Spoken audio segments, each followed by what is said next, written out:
నమస్తే busy people. నాకు ఇంకా నుండి మంచి రోజులు రాబోతున్నాయి అనమాట. ఏంటబ్బా అనుకుంటున్నారా? రేయాన్స్ని స్కూల్లో జాయిన్ చేయించడానికి అడ్మిషన్ తీసుకోవడానికి వెళ్తున్నాం అనమాట. సో వాడికంటే నాకే ఫుల్ ఎగ్జైట్గా ఉంది. వాడు ఏదో ట్రిప్కి వెళ్తున్నాం అనుకుంటున్నారు.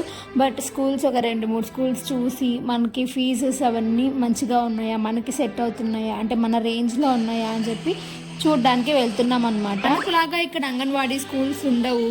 బిహెచ్ఈఎల్లోనే ప్రైమరీ స్కూల్స్ చాలా ఉన్నాయన్నమాట. సో ఫస్ట్ అయితే మేము గ్రాస్ ఓపర్ స్కూల్కి వెళ్ళాము.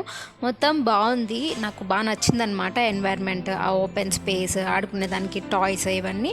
నెక్స్ట్ యూరో కిడ్స్కి వెళ్ళాము. అక్కడ పిల్లలు ఎంగేజ్ అవ్వడానికి చాలా తక్కువ స్పేస్ ఉందని నా ఒపీనియన్. సో అందుకే గ్రాస్ ఓపర్కి వెళ్తున్నాము. బట్ నెక్స్ట్ ఆప్షన్ ఇంకోటి ఉంది, కిడ్స్. అక్కడికి కూడా వెళ్ళి అప్పుడు ఫైనలైజ్ చేద్దాం అనుకుంటున్నాం. ఫీజ్ ఎంత అనుకుంటున్నారు? మాసిలో ఒక అంకణం వాళ్ళకి రాసిచ్చేయమంటున్నారు. గెస్ చేయండి. నా వీడియోస్ మీకు నచ్చితే ప్లీజ్ టు సబ్స్క్రైబ్. బాయ్.